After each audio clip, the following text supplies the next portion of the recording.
सुख धामी। पूर्ण प्रकाश भयो उर में, पूर्ण प्रकाश भयो उर में। हिम द्वैत गयो लखे कि ललामी, हिम द्वैत गयो लख एक ललामी। सद्गुण कुंज खिले मन मानस, सद्गुण कुंज खिले मन मानस। कर्म उलूक दुर्ये भवगामी, कर्म उलूक दुरे भवगामी।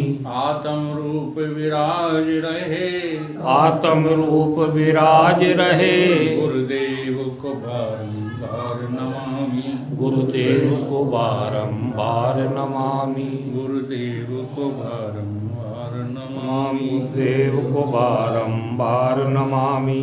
ब्रह्मचर्य व्रति सो अखंड धृति, ब्रह्मचर्य व्रति सो अखंड धृति। सुकृति सन्मार्ग किए जिन तय, सुकृति सन्मार्ग किए जिन तय। प्रकृति से परे विकृति को हरे, प्रकृति से परे विकृति को हरे। संसति संताप किए जिन क्षय, संसति संताप किए जिन क्षय। जगती में जितेंद्र करी जागृति, जगती में जितेंद्र करी जागृति। निर्मल सद ज्ञान दियो निर्भय, निर्मल सद ज्ञान दियो निर्भय। श्रोता समाज सभी बोलो, श्रोता समाज सभी बोलो। श्री सतगुरुदेव भगवान की जय, श्री सतगुरुदेव भगवान की जय। श्री सतगुरुदेव भगवान की श्री सतगुरुदेव भगवान की जय। श्री विचार सागर नामक ग्रंथ का अध्ययन प्रथम तरंग दोहा क्रमांक 8 चौपाई क्रमांक 9 तक चर्चा हो चुकी। संगति में 9 में क्या कहा गया? नहीं अनुबंध पिछाने जोलों, भय न प्रबंध सुघर नर तोलों। जान जिने ये सुने प्रबंधा, कहूँ याते ते अनुबंधा। जब तक अनुबंध को स्वीकार नहीं करता है कोई सुघर नर माने जो ईश्वर की ओर बढ़ रहा है और वो प्रयोजन स्वीकार नहीं करता, संबंध स्वीकार नहीं करता, ईश्वर से अधिकार स्वीकार नहीं करता, विषय नहीं बनाता, तब तक जो है ये विचार सागर ग्रंथ समझ में नहीं आएगा। इसलिए नितांत आवश्यक है प्रयोजन बना लो, अपना संबंध संसार से त्याग दो। वेदांत ग्रंथ है, वेदांत की प्रक्रिया है ये। इसको सरल समझ करके जो है अपनी बुद्धि का अभिमान मत करो। जब तक संसार से अरुचि नहीं होगी, ये बार बार पुनरावृत्ति में इसलिए कर रहा हूँ, तब तक ये ग्रंथ समझाने पर भी तुम्हारी समझ में नहीं आएगा। अंट का संट समझ जाओगे। जैसे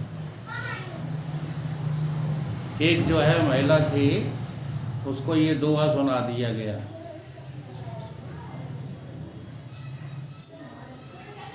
बोध चाहे जाको सुकृत, भजत राम निष्काम, सो मेरो है आत्मा, अब काकू करूं प्रणाम।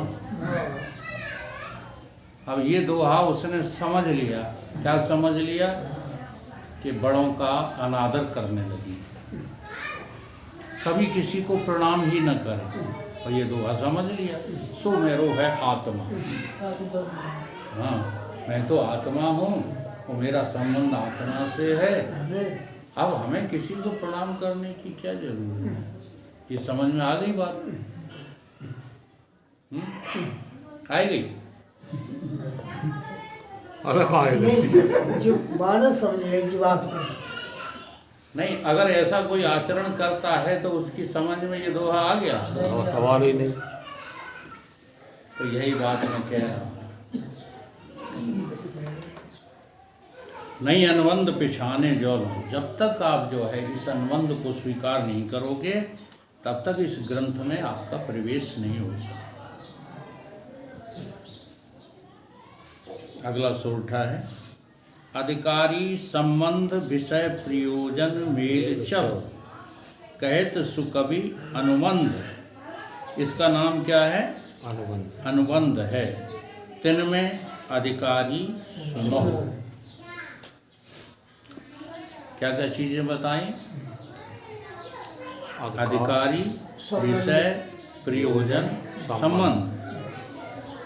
अधिकारी, संबंध, हाँ, विषय प्रयोजन। यानी कि परमात्मा को पाने का अधिकारी कौन है? मैं हूँ और कोई नहीं है। जब तक ऐसा निश्चय नहीं करोगे तब तक इस विषय में आपका प्रवेश ही नहीं हो सकता। पक्का बुद्धि में निश्चय कर लो कि परमात्मा मुझे ही मिलेगा, किसी को मिले चाहे ना। संबंध, आपका संबंध किससे है? देह से नहीं है आपका संबंध, मन से नहीं है आपका, बुद्धि से नहीं है, प्राणों से नहीं है। आपका संबंध तो केवल परमात्मा। विषय आपका क्या होना चाहिए?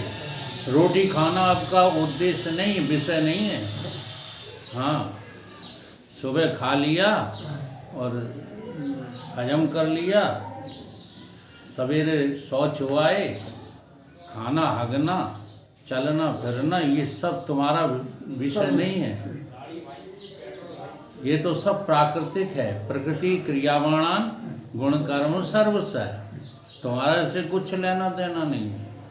निश्चय करो बुद्धि में, ये अभी जान पाओ या ना जान पाओ, लेकिन बुद्धि में निश्चय करो। अधिकार, संबंध, विषय, इनका निश्चय करो। और प्रयोजन, मेरा जो है विषय परमात्मा ही है और कोई नहीं है। प्रयोजन मेरा क्या है? पैसा कमाना मेरा प्रयोजन नहीं है, बाल बच्चे पालना मेरा प्रयोजन नहीं है। ये सब मेरे प्रयोजन नहीं है। चल रहे हैं, चलने दो, क्या ले रहे हैं? प्रयोजन क्या है? परमात्मा को पाना। परमात्मा को पाना ही मेरा। कहत सुकवि अनुबंध, इन चारों को कवि, हाँ, कवि माने क्या होता है? कवि माने कविता पढ़ने वाला नहीं। हाँ, बताओ कवि माने क्या होता है? ये है, हाँ, उसको आप कह सकते हो शब्द में लेकर के, लेकिन व्याकरणीय अर्थ कवि का क्या है? जो का माने कहते हैं कम है, हाँ, का माने ब्रह्म, वी माने विचार, और वी माने जो है विचार करो। केवल तुम अपने स्व का विचार करो। ऐसे स्व का विचार करने वाले कवि इस अनुबंध को बताते हैं कि बुद्धि में इसका निश्चय करना आवश्यक है। तिनमें अधिकारी सुनो। तो सबसे पहले अधिकार की जो है परिभाषा की गई। चार, अरे चारों को मिला करके सब मिल,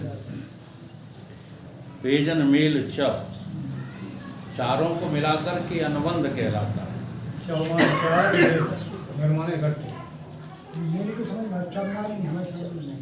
हाँ, वो उनकी अपनी भाषा है।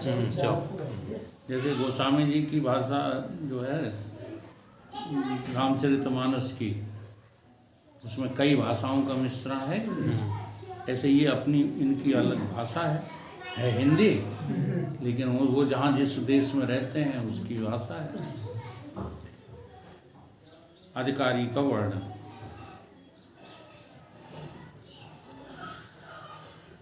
मल विक्षेप जाके नहीं, किंतु एक अज्ञान, भय चौ साधन सहित नर, सो अधिकृति मति मान।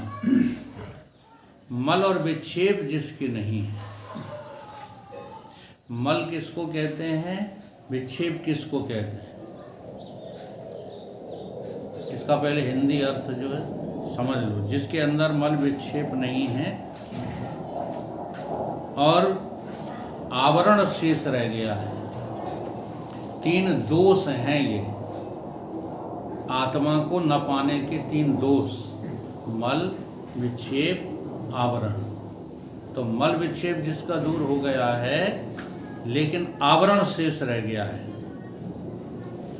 आवरण अभी नहीं हटा, अज्ञान अभी नहीं हटा, और चतुष्ट साधन संपन्न हो गया है जो विवेक वैराग्य खड्ड संपत्ति और मुमुक्षा से। सो अधिकृत मतिमान, मतिमान का मतलब है हे बुद्धि, मतिमान है बुद्धि, हे बुद्धि, तो उसी को अधिकारी समझ जिसकी ऐसी स्थिति हो चुकी है। सो अधिकृत मतिमान।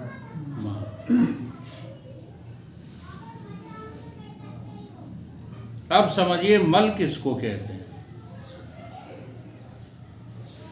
और ये मल जो है कैसे किससे दूर होगा। तो मल कहते हैं स्थूलता को, व्यष्टि में शरीर और समष्टि में पूरा ब्रह्मांड, स्थूल ब्रह्मांड मल से आवृत है। मल ही मल है और कुछ नहीं। तो इसके लिए क्या करना चाहिए हमको, कर्म भी मल है, इसलिए मल के जाए मल मलई के धोए। अब इसके 2 अर्थ निकलते हैं। जब तुम साधना काल में हो तो इसका अर्थ क्या निकालोगे, मल की जाए मल मलई के धोए, अर्थात मल का निवारण मल के प्रयोग से ही होगा। जैसे गंदा कपड़े पर मल चढ़ा हुआ है, अब वो गंदे कपड़े का मल किससे दूर किया जाएगा, गंदे साबुन से। साबुन कभी स्वच्छ नहीं होता, साबुन सभी गंदे पदार्थों का मिश्रण होता है, इसलिए मल से मल का धोया जाना ही नितांत आवश्यक है। लेकिन जब तुम बोध काल में आ जाओगे तब ये कहोगे मल के जाए मल मलई के धोए। तुम कर्मों में लगे हुए हो, कर्म तुम्हारे जो है तुमको क्या आनंद दे सकते हैं, क्या कर्म तुम्हारा उद्धार कर सकते हैं, नहीं कर सकते। अर्थात वहाँ अर्थ क्या हो जाएगा कि मल कभी मल को दूर नहीं करता। ठीक बात आई समझ। तो दोनों अर्थ निकलते हैं। अब बोध काल का अर्थ कभी मत निकालो साधना काल में, बस यही सारा गड़बड़ हो गया वेदांतियों के साथ। बोध तो हुआ नहीं, लेकिन सारी बातें सीख गए काई की, बोध काल की, और अपने को जो है नष्ट भ्रष्ट कर लिया। जिसे ब्रह्म राक्षस कहते हैं। ब्रह्म राक्षस बहुत हैं दुनिया में, ब्रह्म ज्ञानी है ही नहीं, ना के बराबर। तो मल कैसे दूर होगा, कर्म से। लेकिन इन कर्मों से नहीं जिन कर्मों से तुम आज तक बर्ताव करते आए हो, इन कर्मों से मल दूर नहीं होगा। किन कर्मों से होगा, निष्काम कर्म से जो है मल दूर होगा। कर रहे हो परंतु उसमें कामना कोई नहीं होनी चाहिए। अब कामना कब नहीं होगी, जब तुम्हारे कृतकृत्वा अभिमान का अंत होगा। निष्कामता इतनी सरल नहीं है, निष्काम कर्म कोई करता ही नहीं है। अगर निष्काम कर्म करे ना तो एक निष्काम कर्म जीवन भर के तुम्हारे पापों का अंत कर देगा। एक निष्काम कर्म। अब समझ लीजिए आपकी रुचि संसार से नहीं हट रही, तो इसका अर्थ क्या है? आपसे निष्काम कर्म बना ही। इसलिए आप अपने स्वयं निर्णयता बनो। किसी के सर्टिफिकेट चाहने से तुम्हारा कल्याण नहीं होगा। तुम्हें कोई सर्टिफाइड कर दे कि जा तुम्हारा मल दूर हो गया, काम नहीं बनने वाला। तुम्हारा विक्षेप दूर हो गया, काम नहीं बनने वाला। तुमको ये खुद लगना चाहिए कि अब संसार का कोई भी कार्य हमको पाप में तो नहीं घसीट रहा, ये तुम्हें खुद लगना चाहिए। क्योंकि निष्काम कर्म का फल क्या होता है? संसार से आसक्ति का हट जाना। अगर संसार से तुम्हारी आसक्ति नहीं हटी है और फिर तुम कहते हो कि हम निष्काम कर्म करते हैं, तो ये तुम अपने साथ जो है धोखाधड़ी कर रहे हो। आप कल्याण के मार्ग पर सही नहीं हैं। जैसे बहुत लोग जो है कह रहे हैं हम तो राष्ट्र के लिए निष्काम भाव से लगे। नहीं लगे हो राष्ट्र के लिए निष्काम भाव। कहीं ना कहीं राष्ट्र से चाहत है तुमको। जैसे एक सेठ से उसके जो है नौकर ने कहा कि सेठ जी, अगर आप इस तरह से टैक्स भरते रहे तो आपका पूरा व्यवसाय चौपट हो जाएगा। जैसे आप ईमानदारी से टैक्स भरते हो, जैसे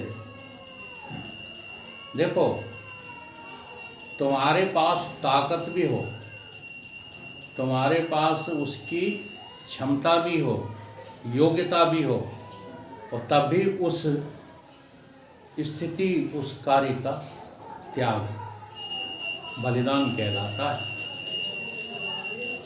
और नहीं तो जो है अंगूर खट्टे हैं, हाँ, जब पहुंची नहीं लोमड़ी तो कहने लगी अंगूर खट्टे हैं। जैसे एक उदाहरण आपको बताऊं, हमारे मोहल्ले में कोई भी बिल नहीं भर रहा है बिजली का, कोई नहीं भर रहा है। परंतु हम आज से नहीं, हम अपनी तारीफ नहीं कर रहे, पिताजी के जो है काल से ही आज तक किसी भी महीने का बिल चूका नहीं बिना हो। जबकि आज मेरे पास ताकत है। हाँ, लड़का जो है वो बिजली घर का 1 क्लास का ठेकेदार है, तो पूरी ताकत है। लेकिन नहीं, फिर भी जितना बिल आता है ईमानदारी के साथ उतना बिल भरते हैं। इसमें निष्कामता काम करेगी। तुम ये क्यों सोचते हो कि हमसे बिल लिया जा रहा, औरों से नहीं लिया जा रहा? तो उस सेठ ने क्या जवाब दिया? उस सेठ ने अपने नौकर से कहा, अपने लिखिया मुंशी से कहा कि हे मुंशी जी, आप ये क्यों नहीं सोचते हो, आप ये क्यों सोचते हो कि हमने टैक्स जो है क्यों भरा? आप ये सोचो कि हमने टैक्स क्यों नहीं भरा।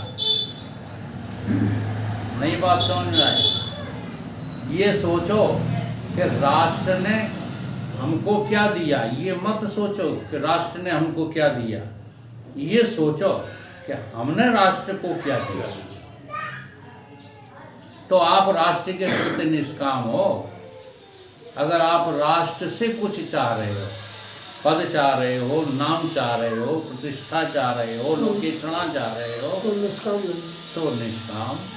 हर जगह ये बात घटाना है। जी हाँ, निष्काम कर्म का फल ही है आसक्ति का हट जाना। तुरंत आसक्ति वहां से हट जाती है। जहां जिस क्षेत्र में तुम काम कर रहे हो, चाहे आपका परिवार है, आपके बच्चे हैं, उन बच्चों को आपने कामना से पाला है। जी हाँ, अगर आप निष्कामता से पालते, देख लो पशु पक्षियों में, आपको उदाहरण सामने मिल जाएंगे। जैसे ही वो अपने कमाने खाने लगते हैं, ऐसा लगता है जैसे ये माता ही बेटा बाप बेटा है ही नहीं। लगता है कि नहीं लगता? तो वही, तुम तो समझदार हो, वो तो ना समझ। अच्छा, वो क्यों नहीं जो है इसका पुण्य फल पा पाते हैं पशु पक्षी लोग? क्योंकि उनमें समझ ही नहीं। इसलिए दोहा में बार बार समझाता रहता हूँ, संत विटप सरिता गिरधरणी, परहित हित इनन की करनी। अब इसमें परहित कौन कर रहा है?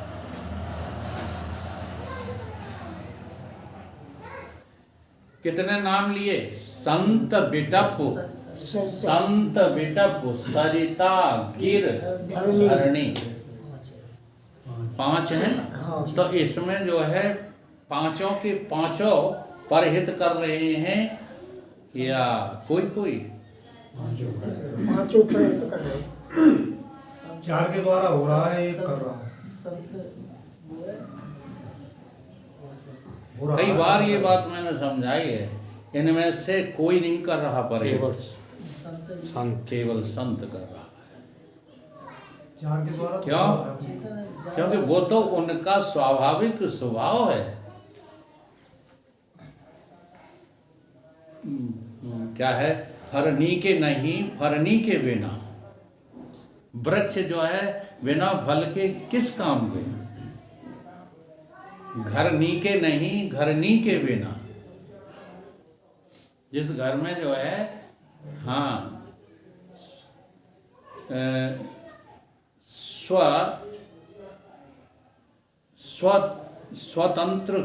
स्वतंत्रता को धारण करने वाली नारी नहीं है। बात समझना, स्वच्छंदता नहीं कह रहे। हाँ, वो घर नीके नहीं होते। घर नीके नहीं, घरनी के बिना, तरुणी के नहीं, फरनी के बिना, और करनी के नहीं, करनी के बिना। समझ में आ रही बात? ये हाथ किस काम के हैं? अगर इन हाथों के द्वारा दान न दिया जाए तो ये किस काम के हैं हाथ? इन हाथों के द्वारा सेवा न की जाए तो किस काम के हैं? केवल रोटी खाने के लिए हाथ बनाए हैं भगवान ने? केवल दूसरों का शोषण करने के लिए हाथ बनाए हैं भगवान ने? बड़ी विचार की जरूरत है। अगर विचार सागर में डूब गए ना, हाँ, तो इस संसार में रहते हुए भी तुम संसार से पृथक हो, इसमें कोई संदेह नहीं। तो निष्काम कर्म से मल दूर होगा और निष्काम भक्ति से विक्षेप मिट जाएगा। तो पहली स्टेप क्या है? हमें भगवान से क्या होना चाहिए? आसक्ति होना चाहिए। भगवान से आसक्ति हो गई तो जगत से आसक्ति छूट गई।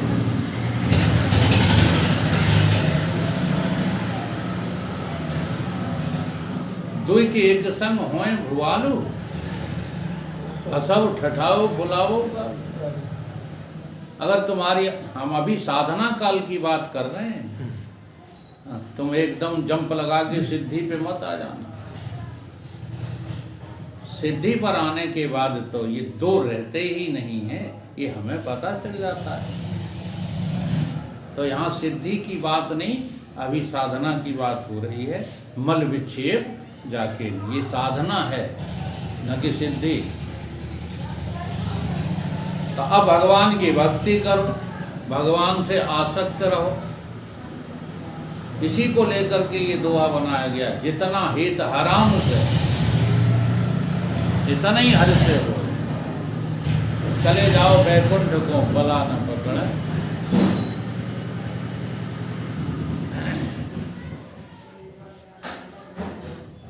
भगवान की भक्ति का फल क्या होगा? तुम्हारा विक्षेप दूर हो जाएगा, अर्थात तुम्हारा जो मन है वो संसार की तरफ भागना बंद कर देगा।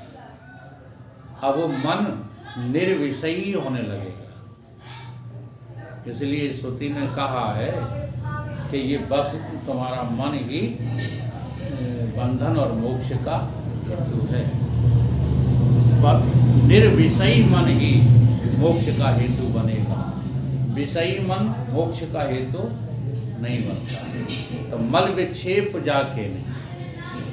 अब जिसके ये दोनों दूर हो गए हैं, लेकिन अज्ञान अभी भी है, किसका? स्व का, आत्मा का अज्ञान अभी शेष रह गया है। तो आत्मा का अज्ञान शेष बना रहे और मल विक्षेप जिसके मिट जाएं, वो कौन है? अधिकारी। अधिकार। ये अधिकार की परिभाषा है। ऐसे तो सारा जो है प्राणी समुदाय ही भगवान को पाने का अधिकारी है, परंतु उनमें से मनुष्य जो है विशेष है। उन मनुष्यों में जो है विशेष अधिकारी कौन है? जो मल विक्षेप विचार सागर परिभाषा है। समझ में आ रही बात? इसलिए बहुत ज़्यादा जो है हम इसके प्रति लापरवाह न रहा करें। संतों ने तो भजनों के द्वारा बहुत तुमको समझाने की कोशिश की। तुम भजन गाना तो सीख गए, लेकिन उनकी सच्चाई को नहीं पकड़ पाते। सभी व्यवहार जिन जाना, कहा है न अपने आप को जाना, उन्होंने खाक ना जाना, वृथा भूभार होते हैं। जिन्होंने तैरना सीखा वही बस पार होते हैं। अनाड़ी मोह सागर से नहीं उद्धार होते हैं। अच्छा आप बताओ, जो 60 साल की उम्र के बाद संसार में लगे हुए हैं, वो इस भजन के मुताबिक अनाड़ी हैं कि नहीं है? फिर क्यों अपने वो खिलाड़ी मानते हो? वो अनाड़ी, वो बने क्या फिरते हो? खिलाड़ी। तो ये गफलत है कि नहीं तुम्हारी? इस गफलत को दूर करो। हमारे जो है गुरु भाई कहते थे, जो 60 साल के बाद घर में रहे सो, अब वो शब्द नहीं कहेंगे क्योंकि टैप हो रहा है, उससे बुरा आदमी कोई नहीं। अब इसका तात्पर्य ये थोड़ी है कि रोटी खाना छोड़ दो, कपड़े पहनना छोड़ दो, घर के लोगों से बातचीत करना छोड़ दो, ये अभिप्राय नहीं है।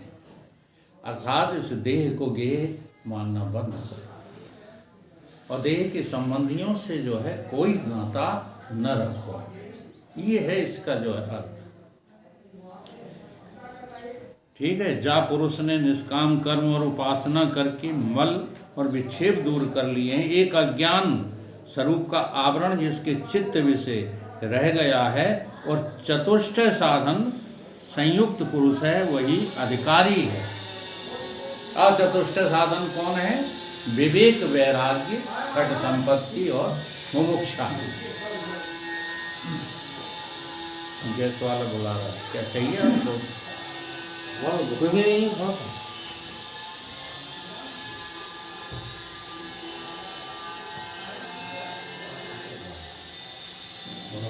अब 4 साधनों का वर्णन आता है। वो कौन कौन से हैं? तो अगला दोहा है। प्रथम विवेक विराग पुण्य, सम आदि खट संपत्ति, और कही चतुर्थ मुमुक्षता, ये 4 साधन सत्ती। पहला कौन सा है? विवेक। दूसरा कौन सा है? विराग। विवेक हुआ तो पुनः विराग हो ही जाएगा, और विराग हुआ तो खट संपत्ति आ ही जाएगी, और खट संपत्ति आई तो तुम्हें मोक्ष की इच्छा हुए बिना कोई रोक नहीं सकता है। इस दोहे का ये अर्थ है। प्रथम विवेक। अब विवेक के बिना विवेक के बिना तुम चाहते हो हाँ कि हम त्यागी हो जाएं, तो त्यागी तो नहीं होगे। त्याग का जो है अभिमान